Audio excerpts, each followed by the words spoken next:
Catus, Maximus here. This is General Tools laser tape measure, and decided to do a little review of this. This was in a discount bin at the hardware store, actually the Home Depot clearance, and it was actually marked down quite a bit. It had already been an open box, but was essentially brand new.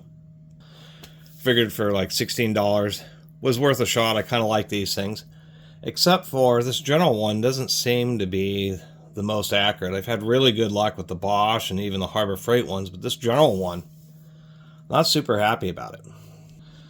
Did want to show a quick look at the screen here. It is like a nice dot matrix screen, which is backlit, pretty easy to read, but it's a real simple one. There's some confusing stuff, like there's no bubble level on it, yet it has a mode here. You know, it can calculate volumes, but it actually has a trigonometry mode. And, you know, you first start off with the hypotenuse and then the horizontal line. The thing is you don't know if you actually have it horizontally or not, just because there's no built-in level, either a mechanical bubble level or an electronic level. So if you're off just by a little bit, it really makes this calculation kind of inaccurate. And I don't know why they'd include that and not have like a little tiny integrated bubble level.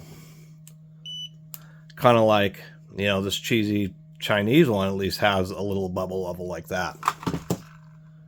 And as other people have commented, as soon as you turn it on, it goes into this kind of odd continuous measure mode.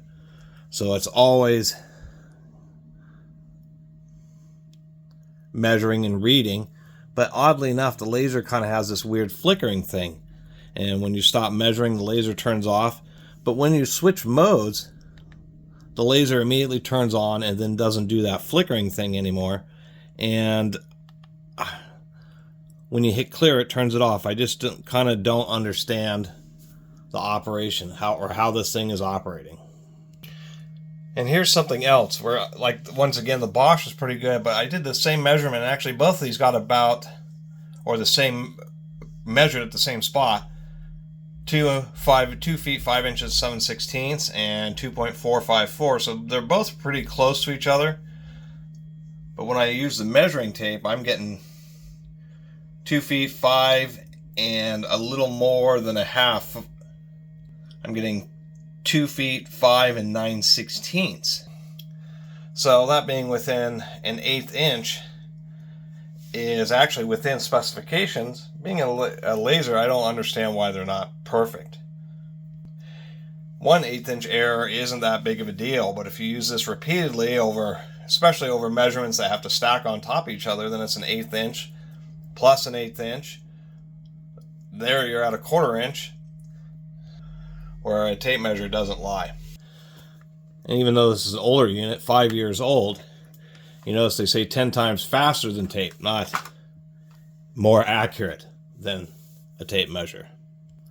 One thing I will mention is at least the measurements are consistently about an 1/8 inch short, so you can compensate for that. And, you know, these laser measures, you know, over longer distances, then accuracies mean less and less. They also have the distinct advantage of being able to measure really thin or pinpoint areas. And this unit is compact. I just, you know, tell you the truth, I would have expected it to be within a 32nd of an inch being in a laser. But seems one of the things that sets apart the more expensive ones is the fact that they just put in more effort in the calibration and multiple calibrations, i.e. this may be calibrated at, say, half its distance, 60 feet or 120 feet, where when you buy like a $100 Bosch one, it's going to be calculated at, you know, whatever, 10 foot or 3 meter intervals. And we'll have calibration for each range, 0 to 10 feet, 10 to 20, 30 to 40, just to make sure it's accurate across the entire range of the unit. Anyway, these things are like super common, and I can understand why people like them so much because they are so simple, and I like them too. But I would just get, you know, there's actually some pretty nice, you know, Chinese ones for easily in the $30 to $40 range, and I'd do that over one of these General ones. It's already Chinese.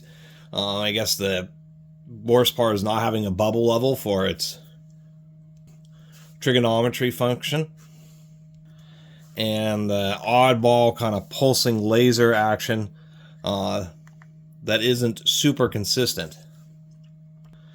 And the moral of the story is, still won't replace a good old tape measure. Anyway, really appreciate you all watching. See you next time.